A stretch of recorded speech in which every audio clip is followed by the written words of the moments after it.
Direto da redação. O meu caro Robson Campos, tem um caso aqui, meu caro Júlio, tem um caso aqui envolvendo uma ocorrência, uma suposta ocorrência policial, que está me deixando assim, deveras estupefato. Eu vou aqui narrar o fato sem citar o nome. Esse caso ocorreu no Rio das Ostras. Um empresário no ramo de vidros e serralheria, ele foi preso na noite de domingo. E esse homem ele é acusado de tentar matar uma namorada, que seria uma namorada, uma relação extraconjugal. E essa tentativa de homicídio se deu na rodovia Serra Mar, no distrito de Rio Dourado, que fica entre Casimiro, fica praticamente ali próximo a Casimiro de Abreu, na Baixada Litorânea. E o que é que se relata aqui? Isso está numa página de Facebook, inclusive, não deve ser mentira, porque tem foto dele aqui. E segundo relatos da vítima, e ela não se identificou, ela está grávida de 2 meses desse comerciante, e eles estavam separados há aproximadamente 3 meses. E ele a chamou para passear no domingo, no distrito do Sana, em Macaé, para tentar uma reconciliação, supostamente por causa do bebê. Mas segundo a vítima, era uma emboscada. A ex-mulher do comerciante e a filha, o comerciante ele teria se conversado com a filha, não sei de que forma isso se deu, com a ex-mulher, e ele se comprometeu a acabar com o que ele considerava um problema. Ele amarrou a vítima nos braços após rasgar um lençol, isso já no trajeto para o Sana, que estava no carro, e fez uma chamada de vídeo para a filha menor de 15 anos e sua ex-esposa, porque a morte dessa companheira, que era fruto de uma relação aí extraconjugal, e provavelmente seu bebê, já que ela estava grávida de 2 meses, era a condição para uma suposta reconciliação. E nesse momento, então, ele gritava e dizia que elas eram cúmplices e que viriam ao vivo a morte da companheira. E essas duas pessoas, a menina de 15 anos e a esposa, em momento algum elas teriam tentado evitar que ele cometesse o crime, e incentivavam ainda mais, xingando e humilhando essa jovem. E durante o trajeto para o Sana, que se deu ali entre Sana e Rio Dourado, esse homem ligou uma chamada de vídeo para essa ex-mulher, mostrando que a vítima já estava amarrada e queria matá-la. Então ele começou a tentar consumar o fato. Então, quando chegou em Rio Dourado, a vítima com os pés conseguiu abrir a porta do carro. Ele estava transportando, a menina estava amarrada. Ela conseguiu abrir a porta do carro e se jogou do veículo numa tentativa de fugir. Mas, segundo a vítima, ela estava fraca de tanto lutar contra o agressor. E novamente, então, o agressor começou a estrangular a vítima, tentando sufocar o seu nariz com a finalidade de matá-la. Então foi quando ele também disse o seguinte, que ele mataria e a cova dela já estava aberta, só esperando. E nesse exato momento aí é que surge o inesperado. Surgiu um carro na estrada, porque ele estava consumando o fato à beira da estrada, e a pessoa que estava no outro carro então socorreu a vítima, deu um mata-leão no agressor, conseguiu imobilizá-lo, e a vítima, já muito debilitada, conseguiu falar o que aconteceu. Esse homem então parou o carro logo na frente e acionou a polícia, chamou a polícia, e esse comerciante ele foi preso em flagrante. Esse caso está registrado na 128ª Delegacia de Polícia de Rio das Ostras. Uma tentativa de feminicídio. E o comerciante, ele está preso na casa de custódia Dalton Castro, na cidade de Campos. E ele permanece preso. Já a ex-mulher desse comerciante, ela está sendo investigada e pode ser presa também a qualquer momento. Eu tenho a foto dele aqui, não vou expor a foto, não vou assim expor detalhes. Estou aqui poupando nomes por razões óbvias. Não vou aqui divulgar o nome. Eu só estou narrando o fato, porque me impressiona tanto. E eu assim me sinto na necessidade de ouvir alguém que entende muito esses casos, né, e que já atuou nesse tipo de ocorrência, que é o ex-comandante do 32º Batalhão de Polícia Militar, Ramiro Campos. Comandante, o senhor ouviu o relato aí que eu estava fazendo agora? Bom dia. Muito bom dia, Roberto. Muito bom dia a todos os ouvintes, né, do seu renomado programa. Roberto, além de ter ouvido, não é, eu também, pela mesma fonte, porque foi um site eletrônico de Macaé que publicou isso. Eu realmente só me propus a conversar com você sobre isso, porque graças a Deus, em tese, né, essa narrativa, a mulher, ela está bem, né, ela não morreu, não veio a óbito, porque sinceramente, se houvesse o óbito dessa mulher, eu tenho filha, Roberto, eu tenho filha, você tem filhas, imagina uma filha minha, uma filha sua, né, que acontece isso. Então, por ela estar em tese bem, no sentido de viva, eu me proponho. Mas eu posso adiantar a você o seguinte: essa narrativa, com total respeito pela jovem, né, estar viva, ela é digna de repúdio. Não é só de Ramiro, não é só de Roberto Barbosa e não é só dos ouvintes da rádio, não. Certamente o Jason emitiria uma nota de repúdio. O palhaço It, né, aquele palhaço que as crianças têm medo, ele emitiria uma nota de repúdio. Porque essa narrativa, Roberto, ela é digna de um pior filme thriller. Eu acho que nem Alfred Hitchcock teria a capacidade, a genialidade de fazer uma trama dessa. E isso, Roberto, ele cabe uma reflexão, né? Como o ser humano ele está banalizando a vida. Imagina você, o rapaz, sendo verdade dessa trama, que eu nem sei quem é o rapaz, nem sei o nome, se ele teve uma relação, uma casualidade de uma relação extraconjugal, a mulher e a filha dele, em tese, descobrem, e a sentença que essa jovem, por estar grávida, teve ou teria, seria sua execução. Isso me lembra aquelas arenas romanas, né, em que a pessoa era condenada e era executada. Será que eu não volto a dizer, eu nem sei quem é essa menina, né?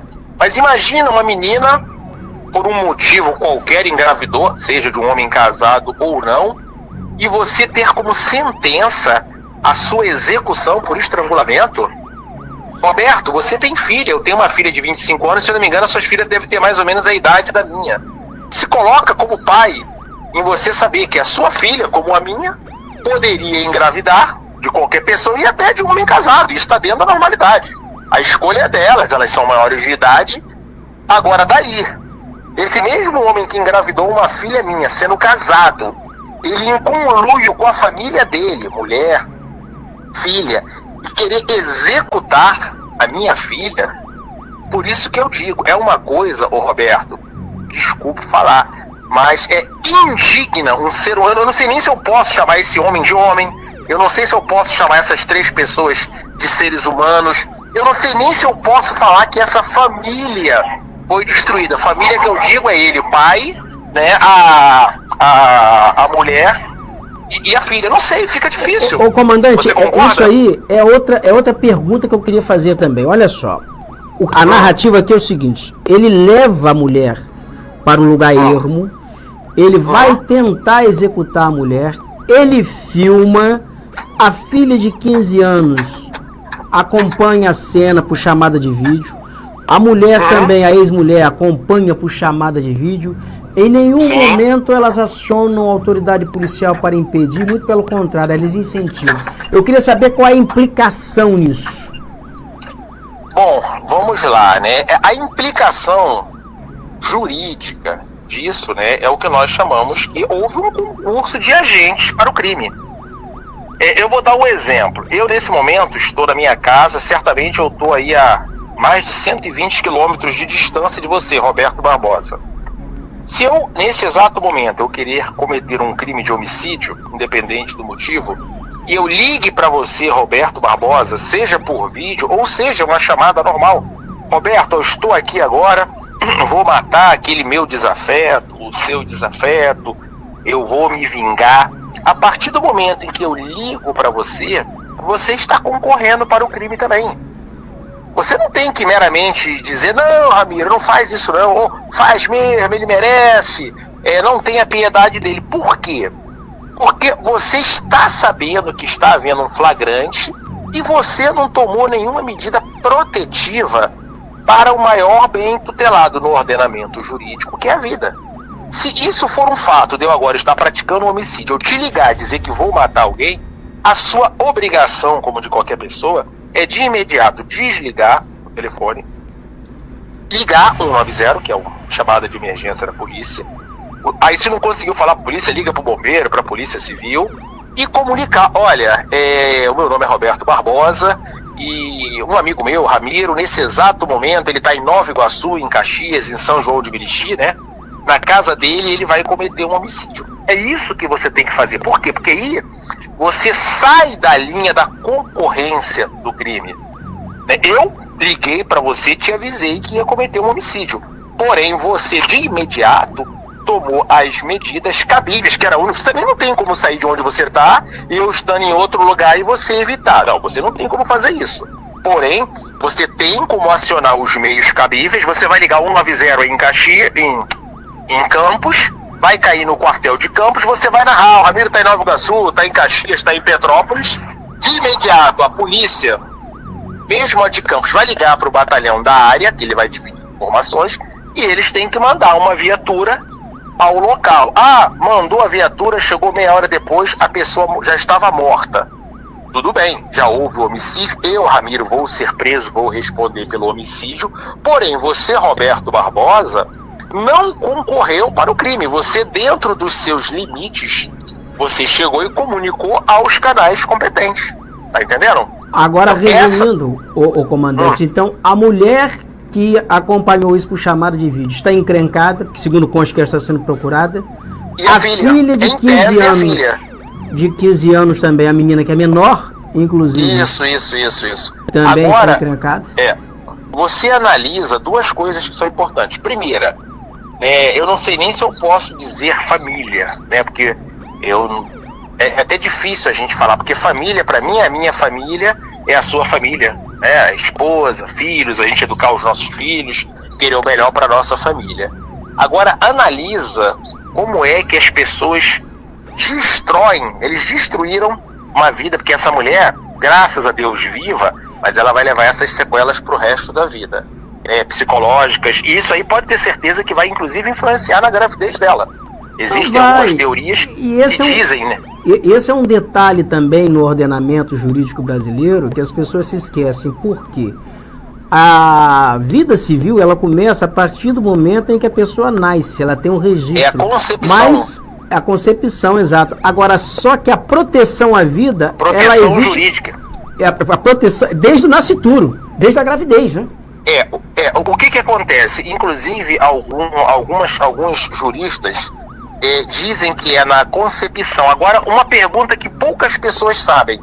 Você sabe qual é o exato momento da concepção? É quando ele nasce. É bom até. Quando ele respira. Não. Ou é quando registra? Não. Existe uma nova teoria que o ordenamento jurídico, ele entende como concepção o ato da nidação.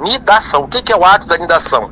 É no exato momento em que o esperma se junta ao óvulo. Porque é ali que é o começo de tudo, não é a respiração. Mas aí são teorias. São correntes de pensamento. Não, correntes. Claro, eu defendo essa corrente. Ramiro. Aí são correntes. Você sabe que o direito, eu até é a corrente concepcionista, né? Isso. Eu digo às pessoas o seguinte: o verniz, a beleza do direito, cada um tem uma corrente, seja criminalista, civil, trabalhista. Eu defendo essa corrente. Porque o ato da nidação, que é um óvulo sozinho e um esperma sozinho ali, não tem vida. Eles estão em carreira solo. Agora, a partir do momento, naquele segundo em que o óvulo se juntou ao esperma, que é a chamada nidação, eu defendo essa teoria. É a teoria, Ali são correntes de pensamento, mas na legislação brasileira propriamente dita, a vida civil, ela começa a partir do momento em que nasceu, ainda que nasce morta, a pessoa, a criança, um feto, inclusive, quando nasceu morto, ele tem que ter o registro, tem que ter a certidão de óbito, né? Sim, já tem vida civil.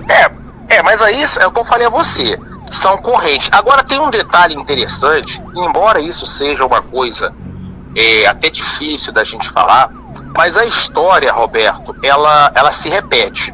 Eu vou te dar 2 casos, certamente eu sou bem mais velho do que você, tenho 54 anos, e você talvez não se lembre isso.